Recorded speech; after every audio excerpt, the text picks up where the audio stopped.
السلام علیکم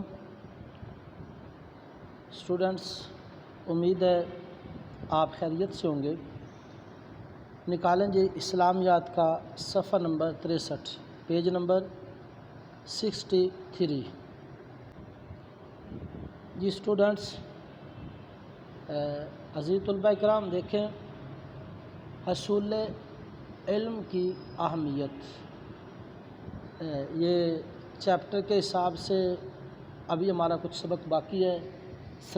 سلیبس کے حساب سے آج یہ ہمارا آخری سبق ہے۔ علم کی اہمیت پر کیا کچھ یہاں پہ بیان کیا ہے انہوں نے، اس کو آج ہم ذکر کرتے ہیں۔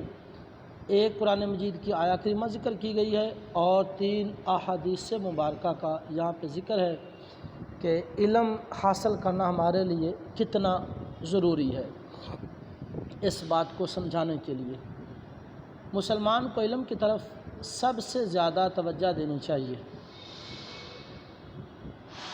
قرآن نے دین کے بنیادی احکام کے ساتھ ساتھ دنیاوی فلسفہ، تاریخ، غذا اور غذائیت اور سائنسی علوم پر غور و فکر کی بھی دعوت دی۔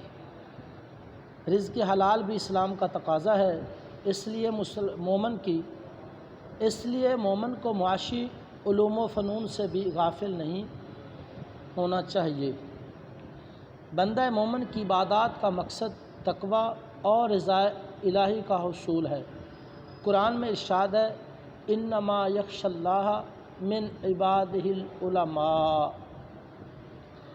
اللہ کے بندوں میں سے اہل علم ہی اللہ تعالیٰ سے ڈرتے ہیں۔ یہ سورہ قرآن مجید کی آیہ کریمہ کا ترجمہ، یعنی جن کے پاس علم ہوگا وہ اللہ کی نافرمانی سے ڈریں گے، فرما برداری کی طرف آئیں گے۔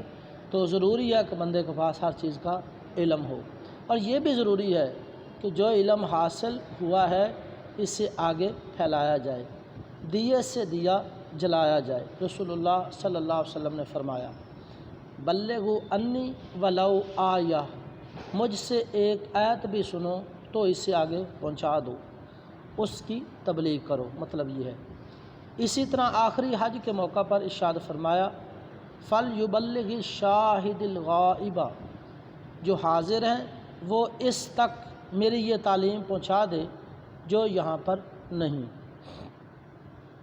اور پھر حصول علم کے لیے عمر کی بھی کوئی قید نہیں۔ رسول اللہ صلی اللہ علیہ وسلم نے ماں کی گود سے قبر میں اترنے تک حصول علم کا عمل جاری رکھنے کی ہدایت فرمائی۔ چنانچہ ارشاد ہوا، اطلب العلم من المہد الی اللحد، ماں کی گود سے لے کر قبر تک علم حاصل کرو۔ اور یہ بھی فرمایا، مومن علم سے کبھی سیر نہیں ہوتا حتیٰ کہ جنت میں پہنچ جاتا ہے۔ تو یہ نیچے والی 3 احادیث مبارکہ اور اوپر ایک قرآن مجید کی آیہ کریمہ تھی جس کا ذکر یہاں پر کیا گیا ہے کہ علم حاصل کرنا کتنا ضروری ہے۔